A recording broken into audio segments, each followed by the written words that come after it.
Hey guys, welcome back to another episode of Let's Talk About It. Today, Lauren is going to teach us how to ride the Faith Rollercoaster. She will be exploring the highs and lows of her Christian faith and where to look for guidance for spiritual growth. Hope you enjoy. Take care. What can lead to a dip in faith?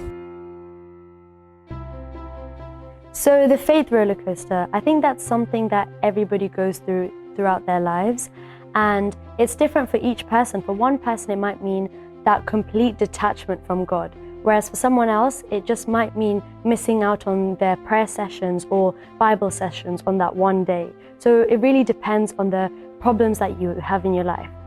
And these mountains and these hurdles that you have can affect us, spiritually, physically, mentally, and emotionally, and especially spiritually, because it will affect our relationship with God, and that's what leads to the dips in our faith. Is this unusual? No, it's definitely not unusual. I would say faith rollercoasters is something that everybody goes through, and the best thing about them is that at the end of it, you would want to seek God, and the more that you seek and that you look for God, the more closer that you will draw towards Him. And actually in the Bible, you can see that St. Thomas, one of Jesus's loving friends for the 3 years that he did ministry with, he doubted Jesus when he resurrected. He found it hard to believe that this friend of his who had died will resurrect again.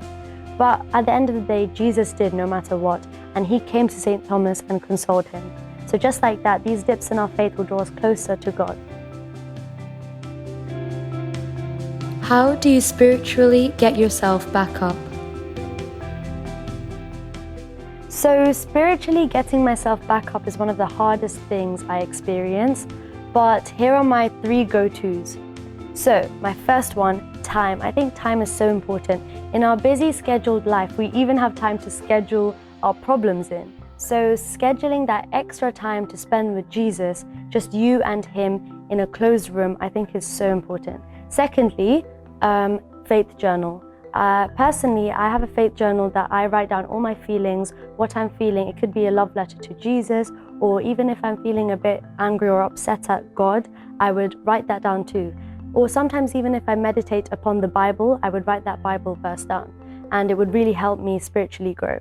And finally, I would say worship. For me, worship is my most favorite way to help me get out of that dip that I'm in. It would take God to my problems rather than taking my problems to God. Who can I look to for helping with spiritual growth? So for spiritual direction, I usually look to my parents. I might go to my mom or my dad with the problem that I have, and they would guide me in the right way. And then I would also try to surround myself with correct friends who would be good and loving, and who I'd look up to as role models even.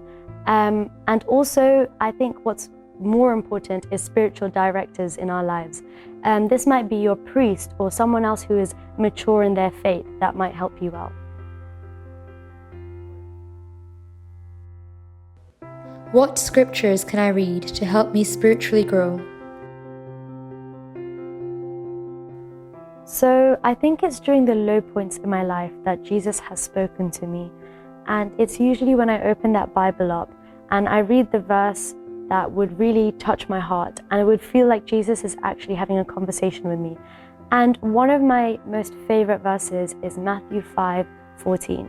And it just talks about us being Jesus' light. It's like a candle. You don't light it and then put it under a table. You would put it on top of the table so it would light the room and it would help everyone see. So just like that, this passage encourages me to share that light within me to other people.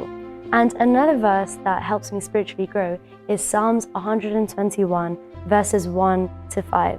And that also talks about our God being this king that just doesn't sit on his throne up in heaven. He has come down and he has formed relationships with us. He has humbled himself down. And that also encourages me to go out and do the same thing that Jesus has done to me, no matter what low point I'm in my life, because I have Jesus right next to me.